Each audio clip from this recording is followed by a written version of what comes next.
દર્શક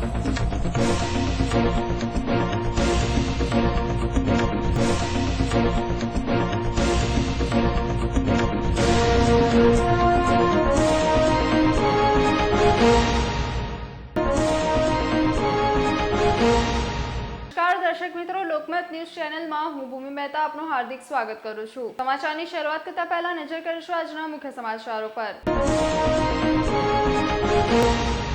વડોદરા મહાનગરપાલિકા દ્વારા સ્વાતંત્ર્ય સેનાની વીર સાવરકરની જન્મ જયંતિ નિમિત્તે તેઓની પ્રતિમાને પુષ્પાંજલિ અર્પણ કરી।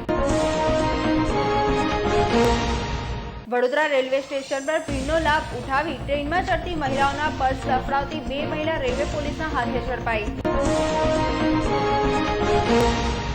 એક્સપ્રેસ હાઈવે ઉપર આજોડ ગામની સીમમાંથી જિલ્લા એલસીબીએ સિમેન્ટ મિક્સના કન્ટેનરમાં લઈ જવાતા 44,83,200ની કિંમતનો દારૂ ઝડપ્યો। કન્ટેનર ચાલકની કરી ધરપકડ। હવે જોઈએ વિગતવાર સમાચાર। હરની બોટ દુર્ઘટનાના મૃતકોના પરિવારજનો દ્વારા પોલીસ ભવન ખાતે આવેદનપત્ર આપ્યું હતું। વડોદરાના હરની સ્થિત તળાવમાં 18મી જાન્યુઆરીએ બોટ દુર્ઘટના થઈ હતી, જેમાં 12 બાળકો અને 2 મહિલાઓ મળી 14 નિર્દોષોના મૃત્યુ નિપજ્યા હતા। મૃતકોના પરિવારજનો દ્વારા ન્યાયની માંગ કરવામાં આવી રહી છે। ત્યાં કેટલાક આરોપીઓના જામીન પણ થયા છે। ત્યાં રાજકોટમાં તંત્રના પ્રતાપે અગ્નિકાંડ સર્જાતા નિર્દોષોએ જીવ ખોયા છે, ત્યારે ફરી રાજ્ય સહિત વડોદરાનું અસંવેદનશીલ તંત્ર જાગ્યું છે। વડોદરામાં હરની બોટ દુર્ઘટનામાં મૃત્યુ પામે મૃતકોના પરિવારજનો દ્વારા ન્યાયની માંગણી સાથે પોલીસ ભવન ખાતે આવેદનપત્ર આપ્યું હતું। હાલની બોટકાંડની દુર્ઘટનાના બનાવમાં પુત્ર ગુમાવનાર કિશનવાડી કબીર ચોકમાં રહેતા કલ્પેશભાઈએ હરણી લેક ઝોનના તમામ ભાગીદારો સામે પોલીસ કમિશનર અને એસીબીને કરેલ અરજીમાં કહ્યું છે કે હરની બોટકાંડમાં મારા 9 વર્ષના પુત્ર વિશ્વકુમારનું પણ મૃત્યુ નિપજ્યું હતું। આ બનાવથી વ્યથિત થઈ તપાસ કરાતા એવા ઘણા પુરાવા મળ્યા છે કે જેના પરથી ફલિત થાય છે કે ચોક્કસ ષડયંત્ર રચાયું હોવાથી આ દુર્ઘટના ઘટી હતી। બનાવમાં સરકારી જગ્યાનો વિકાસ કરવાના નામે બનાવટી દસ્તાવેજો તૈયાર કરવામાં આવ્યા હતા। લેક ઝોનનો કોન્ટ્રાક્ટ લેનાર કોટિયા પ્રોજેક્ટના ભાગીદાર લેકમાં પણ ઘણો ફેર છે। આવા બીજી પણ અનેક પુરાવા હાથ લાગ્યા છે, જેનો ઉલ્લેખ કરવામાં આવ્યો છે। આ પ્રકારના જનમહેલ, એસટી ડેપો, આજવા રોડ ખાતે અતાપી જેવા પીપીપી ધોરણે તૈયાર થયેલા પ્રોજેક્ટમાં પણ ભ્રષ્ટાચાર થયો છે, કેમ કે તેની પણ તપાસ થવી જોઈએ। સામાજિક કાર્યકર અગ્રણી એવા મહેન્દ્રસિંહ રાઠોડ દ્વારા પણ સમગ્ર મુદ્દે ઉગ્ર રોષ ઠાલવી ન્યાયની માંગ કરી દોષિતો સામે કડક કાર્યવાહીની માંગ કરી હતી। આજનો તમે દિવસ જુઓ, તમે પરમ દિવસે બાળકો જે પ્રમાણે પરિજનો સાથે જે પ્રમાણે બળીને રાખ થયા છે, હાડકું મળશે તો ડીએનએ ટેસ્ટ થશે। વિચારો આ કેવી કરુણતા। એના 18 જાન્યુઆરીએ અહીં અમારા 12 બાળકોને 2 મહિલાઓને ડૂબાડીને માર્યા, હત્યા કરી, એમની બલી લીધી। અને જ્યારે અમે લોકોએ તપાસ કરી ઓન પેપર, આ અમારા બનાવેલા પુરાવા નથી, મેળવેલા પુરાવા છે। એ પુરાવાની અંદર આપણે તો બલાડીને દૂધ હચવવા આપ્યું। આ બલાડી અને જે તે સમયે તાત્કાલિન મ્યુનિસિપલ કમિશનર વિનોદ રાવ એ ફક્ત આવ્યા હતા પ્રોજેક્ટો પાસ કરવા માટે, ફક્ત। અને તમે કાગળમાં હું તમને એક પુરાવા આપું છું। અનુભવમાં લખે છે કોટિયા પ્રોજેક્ટ કે અમે ભવિષ્યમાં કામ કરવાના છે, અનુભવ। વિચારો ઓન પેપર। આ લોકોને કલ્પના જ નથી।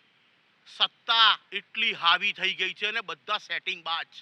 હવે એમને ખબર જ નથી હું વડોદરાનો વહીવટદાર છું, તત્કાલીન વહીવટદાર છું।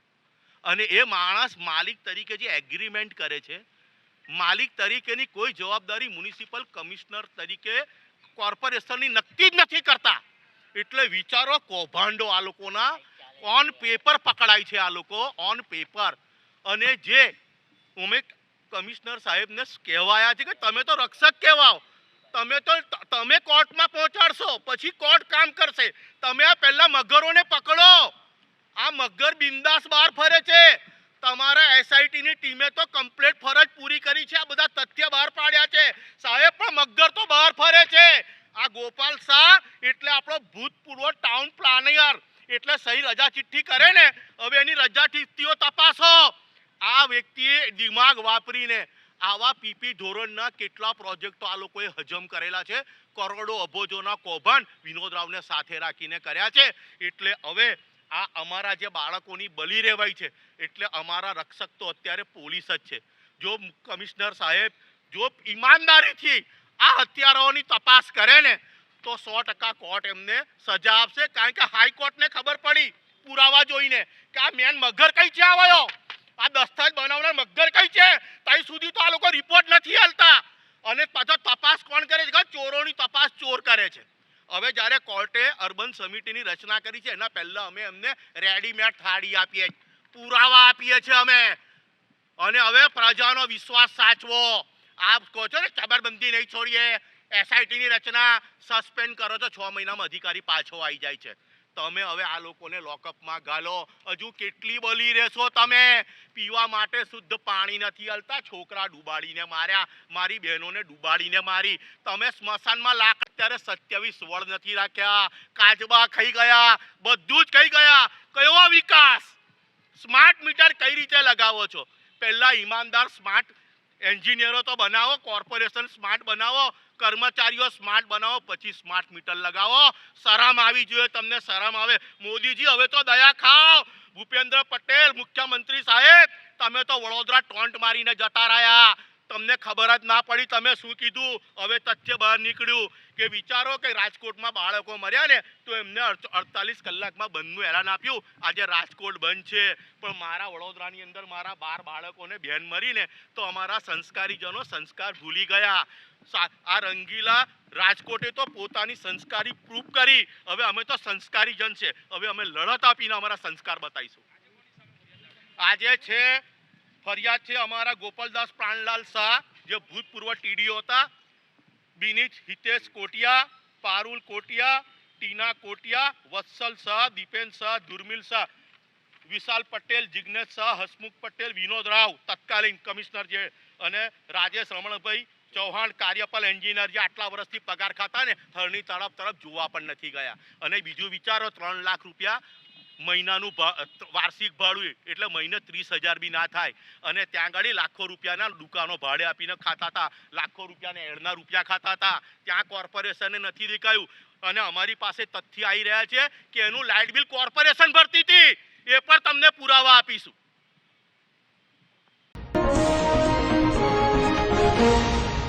વડોદરા મહાનગરપાલિકા દ્વારા સ્વાતંત્ર્ય સેનાની વીર સાવરકરની જન્મ જયંતિ નિમિત્તે તેઓની પ્રતિમાને પુષ્પાંજલિ અર્પણ કરવામાં આવી હતી. 1857નું ક્રાંતિ યુદ્ધના લેખક અને મહાન સ્વાતંત્ર્ય સેનાની વીર વિનાયકરાવ દામોદર સાવરકરનો જન્મ તારીખ 28 મે 1883ના રોજ મહારાષ્ટ્રના નાસિક જિલ્લાના ભગુર ગામે થયો હતો. દેશપ્રેમીનો વારસો તેઓને કુટુંબમાંથી પ્રાપ્ત થયો હતો.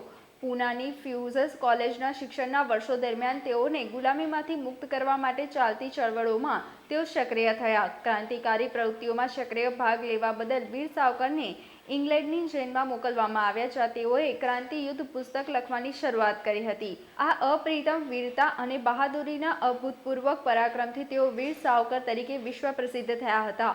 અંગ્રેજોએ તેઓની ધરપકડ કરી તેઓને આંદામાન ખાતેની જેલમાં કાળા પાણીની સજા કરવામાં આવી હતી.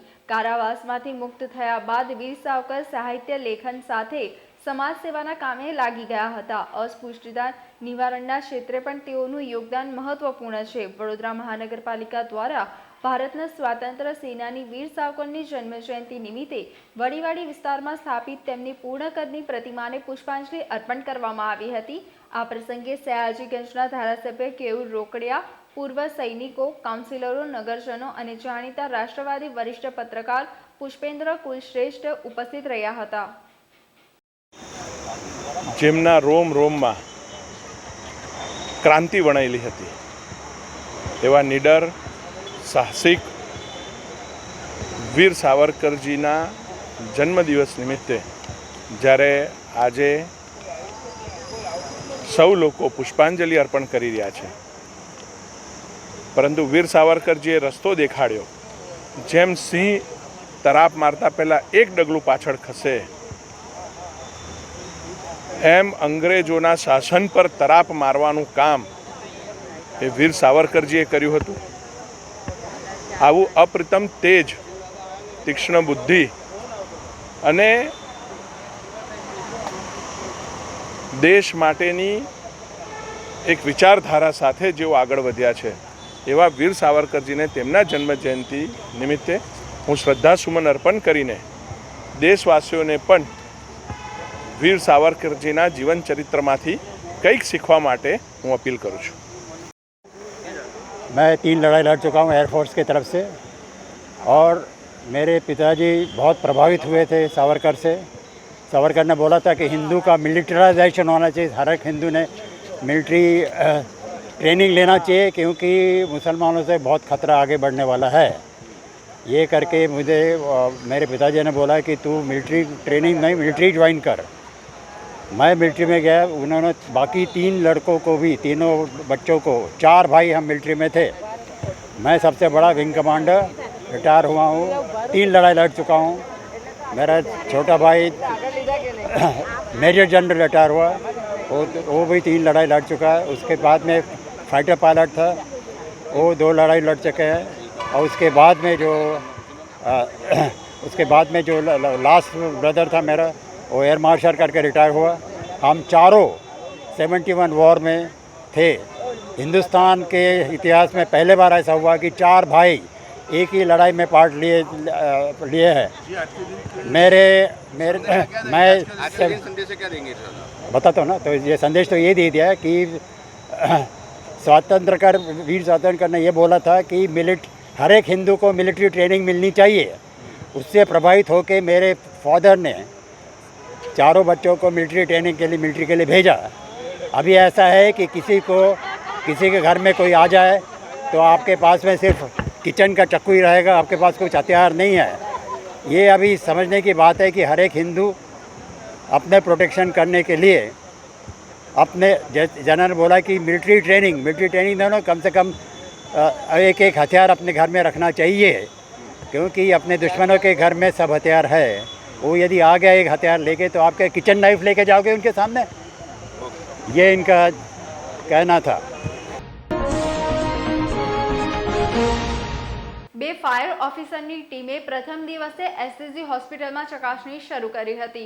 રાજકોટની ઘટના બાદ વડોદરા ફાયર બ્રિગેડે ફરી હોસ્પિટલની ચકાસણી હાથ ધરી છે। 2 ફાયર ઓફિસરની ટીમે પ્રથમ દિવસે એસએસજી ખાનગી સહિત 5 હોસ્પિટલમાં ચકાસણી કરી હતી। આકરી ગરમી વચ્ચે અગાઉ પણ સયાજી હોસ્પિટલમાં આગ લાગી ચૂકી છે, ત્યારે ફાયર વિભાગની તપાસમાં ચોંકાવનારા તથ્યો બહાર આવ્યા હતા, જેમાં સયાજી હોસ્પિટલમાં ફાયરબોલ એક્સપાયરી ડેટના જોવા મળ્યા હતા, જ્યારે પંપ રૂમ મેન્ટેનન્સને પગલે બંધ હોવાથી કોઈ સિસ્ટમ કાર્યરત થઈ શકે તેવી સ્થિતિમાં હોવા જોવા મળી ન હતી। જ્યારે પંપ રૂમ મેન્ટેનન્સને પગલે બંધ હોવાથી કોઈ સિસ્ટમ કાર્યરત થઈ શકે નહીં તેવી સ્થિતિમાં જોવા મળી હતી। સયાજી હોસ્પિટલના તંત્રએ 2 દિવસમાં પંપ રૂમ ચાલુ કરી દેવાશે તેવી ખાતરી આપી હતી।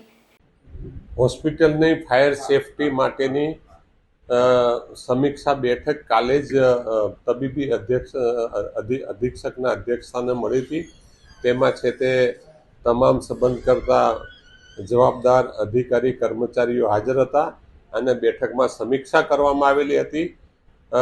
અગાઉ છે તે ફાયર ઓફિસર નહોતા અને ફાયર ઓફિસરની નિમણૂક કરવાની છે, ફાયરમેનની પણ નિમણૂક કરવામાં આવેલ છે અને જે મેજર જોઈએ એ મેજર પ્રમાણે કામગીરી ચાલુ હતી, પરંતુ નાણાકીય વહીવટી જે પીઆઈયુને કરવાની હોય એ બધી વહીવટી પ્રક્રિયાઓમાંથી પસાર થતા અને હવે તો જો કે નાણાં પણ આવી ગયા છે મંજૂર થઈ અને આજની સ્થિતિએ કાલે જે સમીક્ષા બેઠક થઈ એ સમીક્ષા બેઠકમાં નિર્ણય લેવામાં આવેલ છે અને જે તે એજન્સીને કહી પણ દેવામાં આવેલ છે કે જેટલી પણ અહીંયા ડેફિશિયન્સી તાત્કાલિક પૂરી કરી અને ફાયર સેફટીનું એનઓસી લેવામાં આવે। કોર્પોરેશન તરફથી નોટિસો મળી છે તે પ્રમાણે બધી પૂરતા કરવામાં આવેલ છે। આ બધી જ બાબત કાલે જે બેઠક થઈ હતી ફાયર સેફટીને લગતી એમાં બધી સમીક્ષા કરવામાં આવી, ચર્ચા કરવામાં આવી છે અને ટૂંક સમયમાં એનઓસી મેળવવાની બધી પ્રક્રિયા પૂર્ણ કરવામાં આવશે। તમારી ઓફિસની બહાર સુપ્રિન્ટેન્ડન્ટ ઓફિસ જ્યાં બેસે છે અને જ્યાં ફાયર ઓફિસર બેસે છે એ બિલ્ડિંગમાં જ ફાયર બોલ ને ફાયર એક્સટિંગ્વિશર બોટલ એક્સપાયર ડેટના લાગે એટલે એ બધાનું જ અત્યારે રિફિલિંગનું ચાલે છે અને એ પ્રમાણે એના સર્ટિફિકેશન પણ આવી જશે। શું લાગે છે રાજકોટમાં અગ્નિકાંડ બાદ જ કેમ જાગવું પડ્યું? ના, અમારી પ્રક્રિયા ચાલુ જ હતી અને જે વહીવટી પ્રક્રિયા હોય એ ઘણા બધા લેવલે કરવાની હોય અને એ પ્રમાણે વહીવટી કચેરીમાંથી બધું કામગીરી થતી હતી અને એ પ્રમાણે એટલે જ કાલે સમીક્ષા કરવામાં આવી કે એટલી વહીવટી પ્રક્રિયા થઈ, પીઆઈયુને જવાબદારી આપી, એજન્સી નિયુક્ત કરી દીધી છે, તો હવે કામ ક્યાં અટક્યું છે? તો હવે કામ ખાલી થોડીક પૂરતા કરી અને એનઓસી માટે મૂકવામાં આવશે અને ત્યારબાદ એનઓસી મળે ને એમાંથી જે પૂરતા મળશે એ પૂરતા કરીશું, એટલે એનઓસી મળી જશે. છેલ્લા 3-4 વર્ષમાં દર વર્ષે આગ લાગી રહી છે, તેમ છતાં આપણે કઈ બોધપાઠના લીધામાંથી નહીં, આપણે અહીંયા છે તે દરેક લેવલે પ્રયત્નો કરતા હોઈએ છીએ, પણ વહીવટી પ્રક્રિયા જે છે અને વહીવટી પ્રક્રિયામાંથી પસાર થવાનું થાય એટલે એવું લાગે આપણી પાસે અમુક વર્ષના આવી ગયેલા હોય છે, એ એક્સપાયર ટર્મ પૂરું થતા હોય છે. મીનવાઇલ જે છે તે જે કામ કરવાનું હોય, ઘણી બધી બિલ્ડિંગો આપણી તૂટી રહી છે, ઘણી બિલ્ડિંગોને હાઈરાઇઝમાં ગણવામાં આવે છે, એ બધી વહીવટી પ્રક્રિયા પ્રમાણે આપણે જ્યારે પૂરતા કરીએ અને એ પ્રમાણે ઉપરથી નોટિસ આપ્યું છે એનો પણ જવાબ કરવામાં આવશે. Thank you sir. સુવિધા એનઓસીમાં જે અમુક ક્રાઇટેરિયા આવે છે, જે નેશનલ બિલ્ડિંગ કોડના એનબીસીના, આપણી ઇન્સ્ટિટ્યુશનલ બિલ્ડિંગ જે આવે છે બરાબર ફાયરની, એમાં એસએસજીની જે એસએસજીની બિલ્ડિંગમાં એના માટેના જે ક્રાઇટેરિયા હોય છે, અમુક સ્પ્રિન્કલર સિસ્ટમ, એલાર્મ સિસ્ટમ્સ ને બધી હોય, એ વસ્તુ આપણી થોડીક પેનલોને એમાં જે કામગીરી બાકી હતી એ કામગીરીને લીધે એ લોકો એનઓસી અટકાવેલી હતી. એ આ કામગીરી હવે થઈ જશે એટલે એનઓસી પણ એ મળી જશે. અને એનઓસી આપણી પાસે છે, આપણે રિન્યુ એનઓસી લેવાની છે. We have that NOC. NOC હોવી જુદી વાત છે ને એને રિન્યુ કરાવવી પણ એ જરૂરી છે. હા, એ રિન્યુ જરૂરી છે. એ રિન્યુ માટેનું કામ એટલા માટે અટક્યું છે કેમ કે ફાયરનું કામ થઈ રહ્યું છે અને ફાયરનું કામ કોઈ ફાયરમેન કે ફાયર ઓફિસર દ્વારા નથી થઈ રહ્યું. ફાયર ઓફિસર ઇન્સ્પેક્શન કરીને કમ્પ્લીટલી માહિતી પૂરી જાણકારી આપી ચૂકેલા છે પીઆઈયુને, અને એ લોકો પીઆઈયુવાળા એ અત્યારે કામ કરી રહ્યા છે. એટલે એના કારણે લેટ થયું પીઆઈયુ ના કરે જ છે, એ લોકો બી કરે છે, પણ ધીરે ધીરે કામ એ લોકોનું થઈ રહ્યું છે કેમ કે એજન્સી આપણે ઓનલાઈન આપણે એના માટે ટેન્ડર કરવું પડે. એજન્સી આવે, કોઈ બી ગુજરાતમાં આપણે ઓલ ઓવર ઇન્ડિયામાં કરતા હોય એટલે એજન્સી આવે, એજન્સી ફાળીએ, એનો ભાવ ઓછો હોય તો એને કામ આપવામાં આવે. બીજા બધા વિભાગમાં પણ આવી જ પ્રોસેસ હોય છે, ત્યાં થઈ જાય છે ટાઈમે, અહીંયા નથી ટાઈમે. બીજા બધા વિભાગમાં એટલે કઈ જગ્યાએ તમે વાત કેમ કે એસએસજી પ્રક્રિયા જ હોય છે, હા, એવી રીતે જ કામ એ લોકોએ એડવાન્સમાં કર્યું હશે, બધી વાત થયું હશે. અને આમાં લેટ પડવાનું કોઈ કારણ નહોતું. લેટ આપણને જરૂરી જે એજન્સી જોતી હતી એજન્સી મળતી નથી, કેમ કે આની પહેલાંની એજન્સીઓ જે આવી ગયેલી છે બરાબર આપણી જોડે અહીંયા એસએસજીમાં પણ અમુક જગ્યાએ બી કામ બરાબર કરી નથી ગયેલી, એને લીધે જ અત્યારે પરિણામ ભોગવવું પડે છે. એટલે નવી, મારું નામ કરણ પરબ. ઓકે. કારણ ના, પણ છેલ્લા તમે જુઓ છો ટૂંક સમયથી 2-2.5 વર્ષથી મારા ખ્યાલથી જે આગ લાગી હતી 2-2.5 વર્ષ પહેલાં, એના પછી અત્યાર સુધીમાં હું આવ્યા પછી તો અત્યારે આગ લાગવાની શક્યતા તમે જોયું હશે, લાગી નહીં હોય ને નથી જ લાગી આગ. એમાં શું છે, 3 પ્રકારના ફાયરના પંપ આવે ને, ઇલેક્ટ્રિકલ, ચોકી અને ડીઝલ પંપ. એમાં ડીઝલ પંપનું જે અત્યારે કામ ચાલી રહ્યું છે બંધ નથી. ડીઝલ માટે ડીઝલ લાવવું પડે અને ડીઝલ પંપ એમાં ફિટ કરાવવો પડે. એના માટે નવી કાર્યરત પ્રણાલી આખી પીઆઈયુને સોંપવામાં આવેલી છે, એટલે પીઆઈયુવાળા દ્વારા થઈ રહી છે. તો આગ લાગે પછી ડીઝલ પંપ લગાવશો અથવા ડીઝલ પંપની પણ ના, ડીઝલ પંપ એના માટે હોય છે જ્યારે ઇલેક્ટ્રિકલ સપ્લાય જીબી તરફથી ના હોય તો તમે ઇલેક્ટ્રિકલ સપ્લાય ના હોય તો ડીઝલ પંપ તમે ચલાવી શકો. એટલા માટે ડીઝલ જે પંપ છે ડીઝલ પંપ એ સ્ટેન્ડ બાયમાં રાખવામાં આવે, એટલે ડીઝલ પંપ અત્યારે કાર્યરત કરી નાખવામાં આવશે, ટૂંક સમયમાં ચાલુ થઈ જશે. આટલી બધી સુવિધા છે. વર્ણામાં પોલીસે પ્રોહિબિશનનો કેસ શોધી કાઢી 2ની અટકાયત કરી હતી. વર્ણામાં પોલીસ મથકના પીએસઆઈ વીજી લાંબરિયા સ્ટાફના માણસો સાથે પેટ્રોલિંગમાં હતા. તે દરમિયાન વિભાગીય પોલીસ અધિક્ષક શ્રી BH ચાવડા નાઓએ મોબાઈલ ફોનની સૂચના આપેલ કે સફેદ ટાટા મોટર્સ કંપનીનો બંધ બોડીનો ટેમ્પામાં વિદેશી દારૂ ભરી ડભોઈથી કાયાવરોહણ થઈ પોર તરફ આવનાર છે, જેથી કાયાવરોહણથી પોર તરફ જતા રોડ પર વાહન ચેકિંગ કરવા સૂચના આપી હતી. જે આધારે ફાજલપુર ગામના પાટિયા પાસે વાહન ચેકિંગ દરમિયાન માહિતી આધારિત ટેમ્પો આવતા તપાસ કરતા ટેમ્પાના પાછળના ભાગે બોડીને અડીને પતરાનું ચોરખાનું બનાવેલ હતું, જેને વેલ્ડિંગ મારી ફિટ કરેલ હતું. તેને તોડી જોતા ભારતીય બનાવટનો વિદેશી દારૂ મળી આવ્યો હતો. ટેમ્પાના ડ્રાઈવર હેમસિંહ રાઠવા તથા કંડક્ટર વિક્રમ રાઠવાની વિદેશી દારૂ મોબાઈલ ટેમ્પો મળી કુલ 3,93,500ના મુદ્દામાલ સાથે અટકાયત કરી હતી, જ્યારે દારૂ ભરી આપનાર એમપીના શખ્સને વોન્ટેડ જાહેર કર્યો છે. લાલબાગ બ્રિજ પાસે રિક્ષા પર વૃક્ષ પડતા રિક્ષામાં દબાયેલ વ્યક્તિનું રેસ્ક્યુ કરાયું હતું. વડોદરાના લાલબાગ વિસ્તારમાં સવારે 11:30 વાગ્યાના અરસામાં એક મહાકાય વૃક્ષ ધરાશાયી થતા રિક્ષા દબાઈ હતી. લાલબાગ બ્રિજ પાસેથી રિક્ષા પસાર થઈ રહી હતી ત્યારે મહાકાય વૃક્ષ તૂટી પડી રિક્ષા પર પડતા રિક્ષામાં બેઠેલા એક આધેડ દબાયા હતા, જ્યારે રિક્ષાનો કુરચો બોલાઈ ગયો હતો. બનાવને પગલે લોકોના ટોળા એકત્રિત થઈ ગયા હતા. વૃક્ષ પડતાના બનાવની જાણ ફાયર બ્રિગેડને મદદ માટે જાણ કરાતા ફાયર બ્રિગેડ તાત્કાલિક સ્થળ ઉપર આવી પહોંચી હતી. ફાયર બ્રિગેડના જવાનોએ વૃક્ષ કાપીને રિક્ષા તેમજ દબાયેલી વ્યક્તિનું રેસ્ક્યુ કર્યું હતું. બનાવને પગલે ટ્રાફિક જામ થઈ ગયો હતો. ટ્રાફિક પોલીસે વાહન વ્યવહાર પૂર્વવત કરવા કામગીરી હાથ ધરી હતી. વડોદરા રેલવે સ્ટેશન પર ભીડનો લાભ ઉઠાવી ટ્રેનમાં ચડતી મહિલાઓના પર્સ તફડાવતી 2 મહિલાને રેલવે પોલીસે ઝડપી પાડી હતી. આ અંગેની વિગત એવી છે કે રનોલી વિસ્તારમાં શ્રી ટાઉનશીપમાં રહેતા હેમંત કુમાર બંસીલાલ સૈની તેમની પુત્રવધુ નેહા તેમજ પૌત્રીને મધ્યપ્રદેશના મંદસોર જવાનું હોવાથી તેઓ બાંદ્રા ઉદયપુર એક્સપ્રેસ ટ્રેનમાં છોડવા રેલવે સ્ટેશન પર આવ્યા હતા. ટ્રેનના જનરલ કોચમાં નેહા તેમજ તેમની પુત્રી બંને ચડી ગયા બાદ ટ્રેન ઉપડી હતી અને થોડા સમયમાં નેહાનો તેના સસરા પર ફોન આવ્યો હતો કે બેગમાં મૂકેલ નાનું પર્સ ગીરદીમાં ચોરાઈ ગયું છે. પર્સમાં સોનાનું મંગળસૂત્ર, રોકડ સહિત 42,000 જેટલી મત્તા હતી. આ અંગે હેમંત કુમારે રેલવે પોલીસ સ્ટેશનમાં ફરિયાદ પણ આપી હતી. તે દરમિયાન રેલવે એલસીબીના સ્ટાફને રેલવે સ્ટેશન પર 2 મહિલાઓ એક નાના બાળક સાથે શંકાસ્પદ હાલતમાં ફરતી જણાતા પોલીસે બંને મહિલાઓ પાસેનો સામાન તપાસતા એક પર્સ મળ્યું હતું, જેમાં રોકડ અને સોનાનું મંગળસૂત્ર હતું. આ અંગે ઝડપાયેલી મહિલાઓની પૂછપરછ કરતા બંનેએ પેસેન્જરોની ગર્દીનો લાભ લઈ મહિલા પેસેન્જરના ખભે ભરાવેલ થેલાની ચેન ખોલી પર્સની ચોરી કરી હોવાની કબૂલાત કરી હતી. પોલીસે બિંદુ વિશાલ નિમાના અને સુનીતા ઉર્ફે દુબડી લાલાભાઈ મેડાની અટકાયત કરી ચોરીનો મુદ્દામાલ કબજે કર્યો હતો. પોલીસે જણાવ્યું હતું કે ટ્રેનમાં ચડતી મહિલાઓને આ બંને મહિલાઓ ટાર્ગેટ કરતી હતી. નાના બાળકને આગળ કરી એક મહિલા પેસેન્જરની આગળ ઊભી રહે, જ્યારે બીજી મહિલા પેસેન્જરની પાછળ પોતાની ઓઢણી પર્સ પર આડી રાખી અંદરથી સામાનની તરછોડી કરતી હતી. અગાઉ પણ આ બંને મહિલાઓ ઝડપાઈ હતી, પરંતુ ચોરીનો સામાન નહીં મળતા બંનેને છોડી દેવાઈ હતી. વડોદરા મહાનગરપાલિકાની મુખ્ય કચેરીની સામે છેલ્લા 3 દિવસથી પાણીની લાઇનમાં લીકેજને કારણે અમૂલ્ય પાણી બિનઉપયોગી વહી રહ્યું છે. પાણી અમૂલ્ય છે, જલ હે તો જીવન હેના સૂત્રો પાઠ વિશે શાળા કોલેજમાં બાળકોને ભણાવવામાં આવે છે, પણ વીએમસીનું તંત્ર અમૂલ્ય પાણી માટે ગંભીર નથી.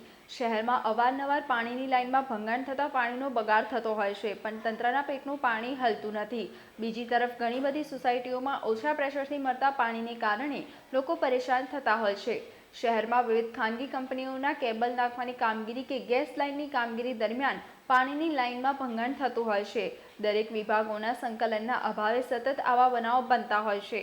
વડોદરા મહાનગરપાલિકાની મુખ્ય કચેરી સામે છેલ્લા 3 દિવસથી પાણીની લાઇનમાં ભંગાણ થતાં તંત્ર દોડતું થઈ ગયું હતું. વોર્ડ નંબર 13ના કાઉન્સિલર બાળુ સુર્વે અને જાગૃતિ કાકા પણ હાજર થયા હતા. અધિકારીઓ અને કાઉન્સિલરોની હાજરીમાં જ્યારે તપાસ કરવામાં આવી તો પાણીની લાઇનની અંદર લીકેજ જોવા મળ્યું હતું. વોર્ડ નંબર 13ના કાઉન્સિલર બાળુભાઈ સુર્વેએ જણાવ્યું કે અહીંયા છેલ્લા ઘણા સમયથી ગેસની પાઇપલાઇન નાખવાનું કામ ચાલી રહ્યું છે, ત્યારે વડોદરા મહાનગરપાલિકાના કોઈપણ અધિકારી કે કર્મચારી હાજર રહેતા નથી અને ગેસની લાઇન નાખનારા કોન્ટ્રાક્ટરના માણસો ગમે ત્યાં કોઈને પૂછ્યા વગર લાઇન ખોદતા હોય છે. એના કારણે પાણીની લાઇનમાં ગેસ કનેક્શનની પાઇપ નાખનાર માણસો દ્વારા ડ્રીલ મશીનથી પાણીની લાઇનમાં કાણું પડી જવાથી હજારો લીટર પાણી રોડ ઉપર વેડફાઈ ગયું હતું.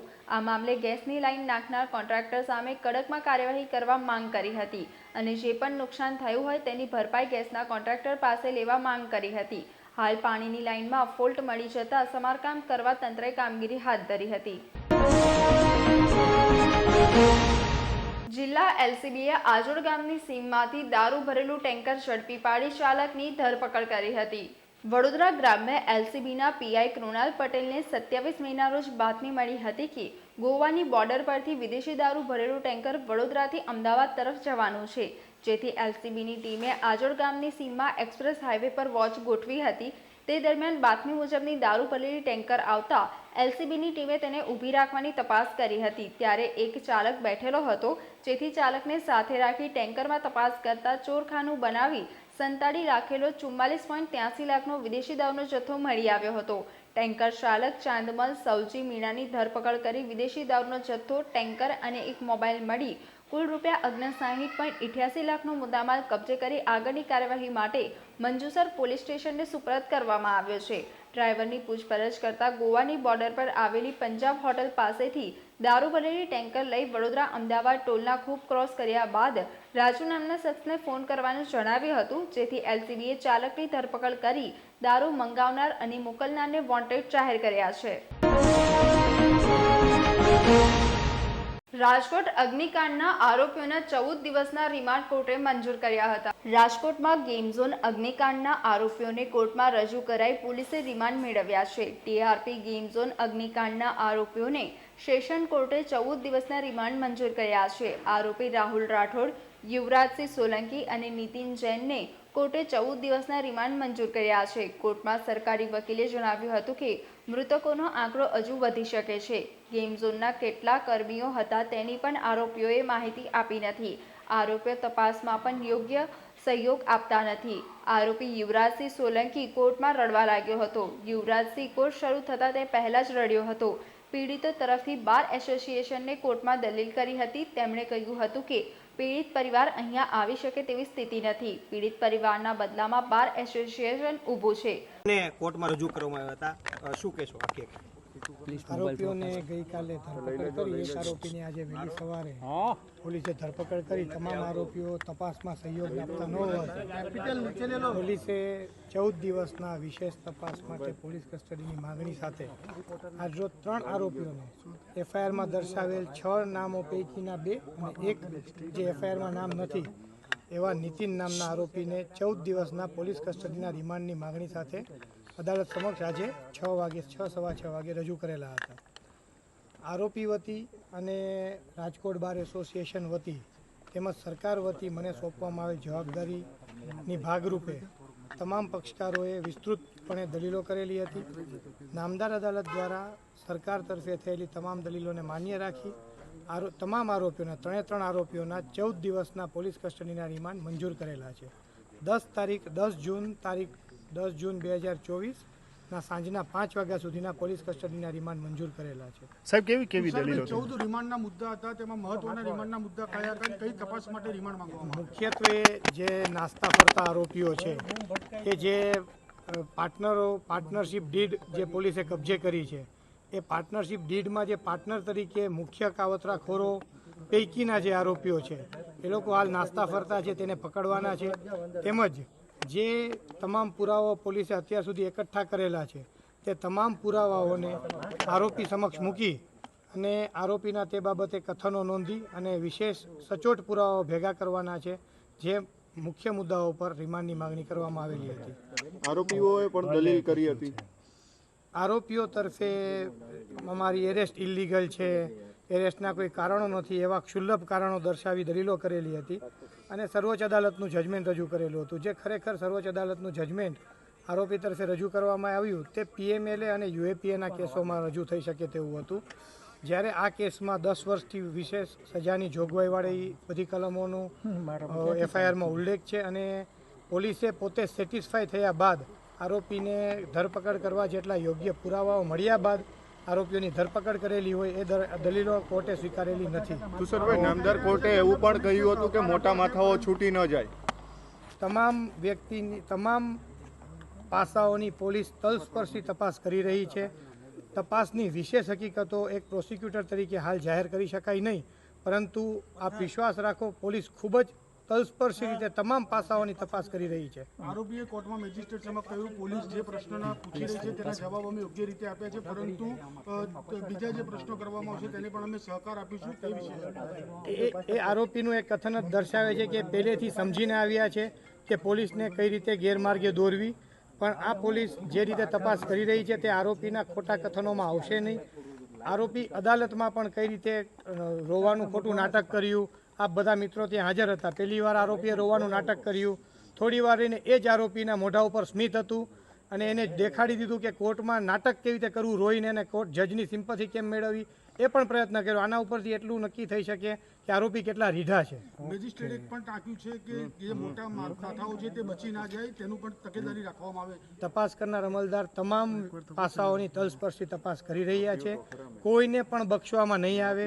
જે પણ જગ્યાએ કાનૂની મુદ્દાઓ પરની સહાયની જરૂર છે તેના માટે મારી ચોક્કસ નિમણૂક કરવામાં આવી છે અને પોલીસ તમામ જગ્યાએ કાનૂની મુદ્દાઓ પર મારી સલાહ પણ લેતી હોય છે. બચાવ પક્ષના વકીલ દ્વારા કહેવામાં આવ્યું કે તંત્ર આવી બેદરકારી કરે તો લોકો તો આવી ભૂલ કરવાના જ છે. બચાવ પક્ષના વકીલ દ્વારા એવું કહેવામાં નથી આવેલું. બચાવ પક્ષના વકીલ દ્વારા તો એવું કહેવામાં આવેલું હતું કે આવું ભૂલ તો થાય, એનાથી શું આવી સાવ નિર્ભર રીતે આવી ખરાબ રીતે આ કહેવામાં હતું કે આવું તો બને, એમાં શું, આ હકીકત કહેવામાં આવી હતી. Thank you sir.